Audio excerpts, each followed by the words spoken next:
2 days. Well, 2 days till travel day.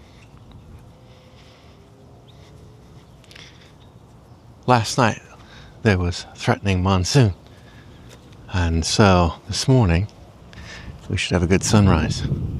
Let's take a look. I'm still getting the hang of it, but I'm shooting these in log, so I have a greater color space. I guess that's the way to phrase it. A higher dynamic range anyway, before I do the color adjusting. And I hope that gets me a little bit better on the sunrises in the morning.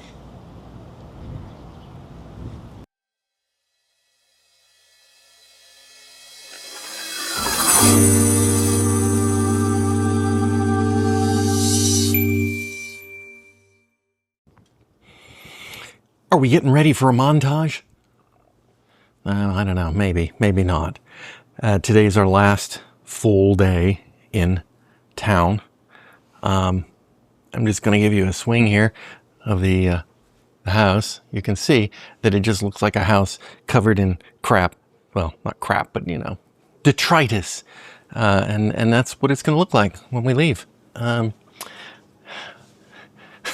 I guess it's up to the kids to rearrange it into however they see fit.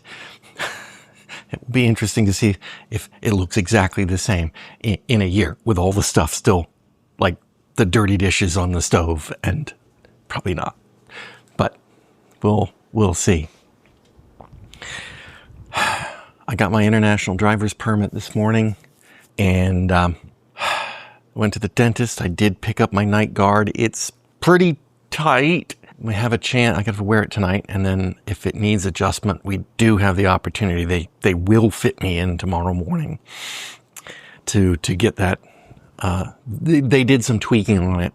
You don't want to make it too loose, so it's tighter than the old one. But then the old one is years old, and they do stretch a bit. So hopefully it'll be fine.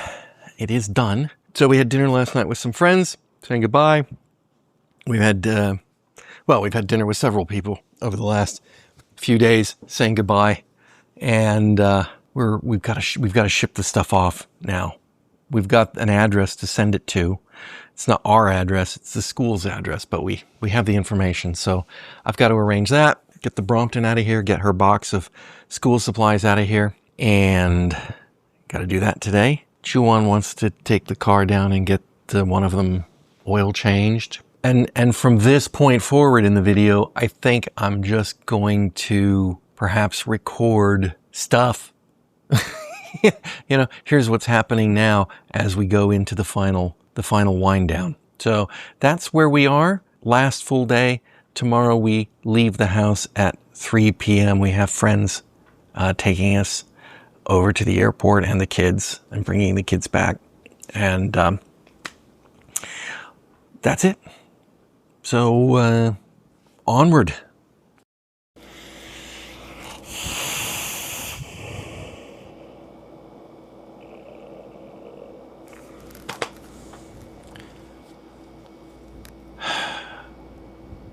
Been a setback today. Of course there's been a setback today. So today was the day to ship the packages out.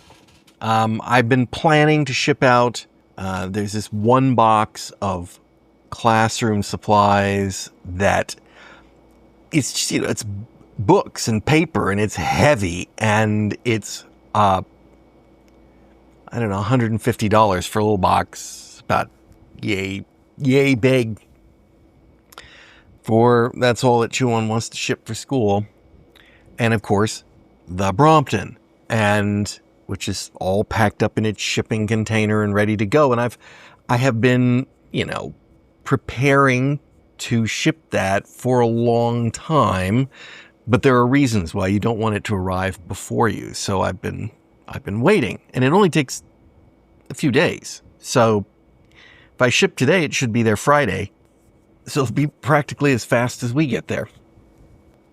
So FedEx and those were very expensive, $600,000-$700,000, which is just insane. And I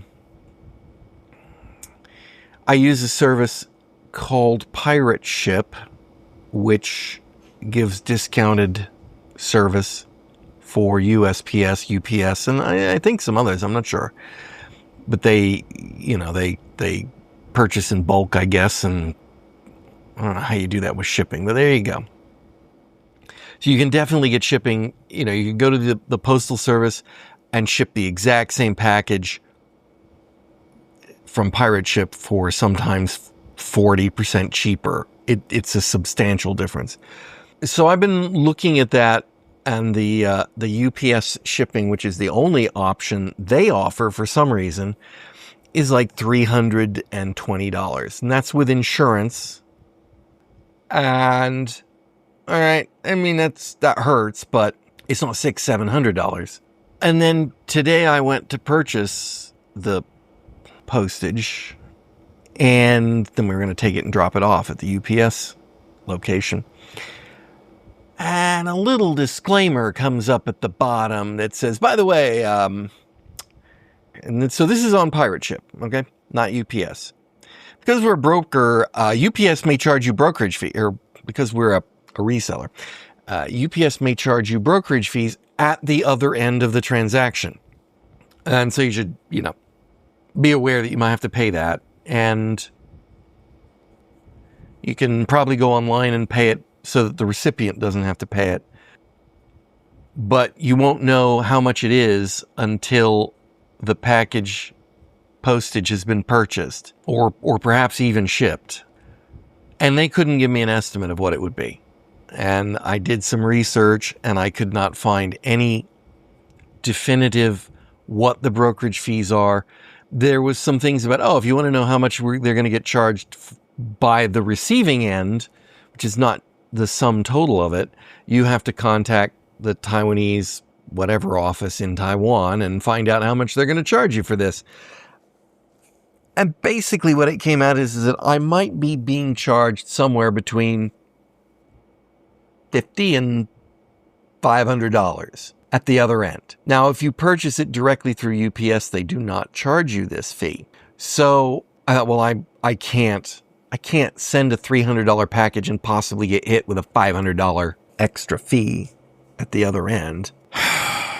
So I went direct to UPS and got a quote from them. And they quoted it $600 and some dollars. And I'm like, okay, that's probably what we're talking about then. We're probably talking about that extra $300 worth of brokerage fees. But frankly, $600 is too much right at this moment.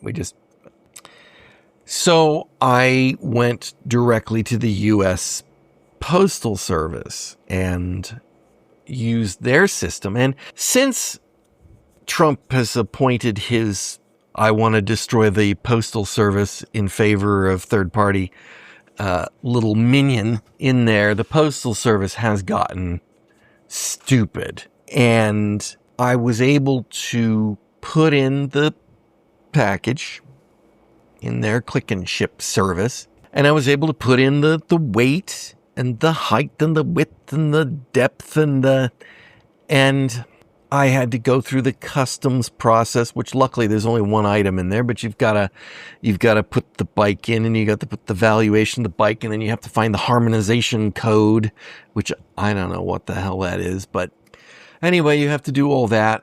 And, so I put all that in, and as you go through it, it's like, here's what it is. And then it stops and it asks you more questions. Like, does it have any hazardous materials? No. Are you an import retailer? No. I forgot what some of the questions are, but it leads you through this merry chase of questions. And then it gets down to the end of what kind of postage do you want? I want this kind of postage. And you have to make your declarations, and it says, get my rate, and you click a button and it says $321. Your postage will cost you $321. And I'm like, all right, fine. Let's do it. Put it in the cart. And when you click put it in the cart, it says, oh, I'm sorry, it's too heavy. If it's too heavy, why did you give me a quote? You stupid.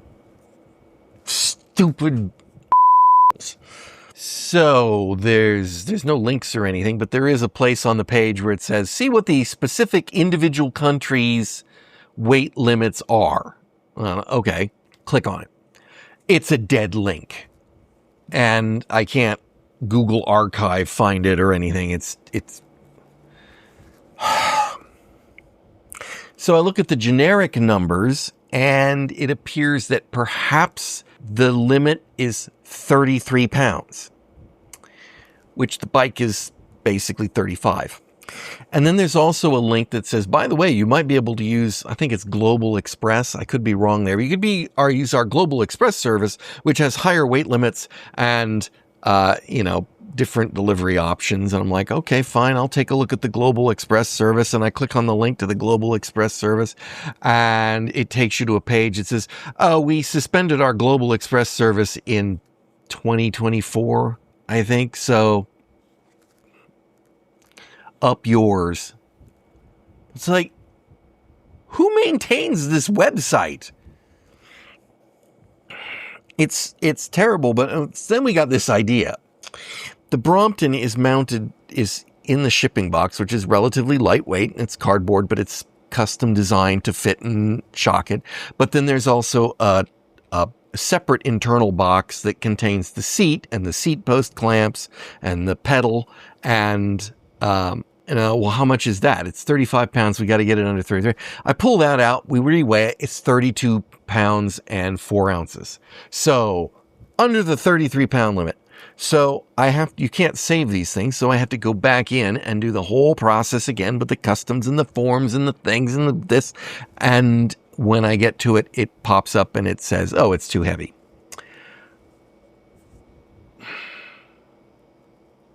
I think I'm I don't know how to get the Brompton over there at an even remotely reasonable price.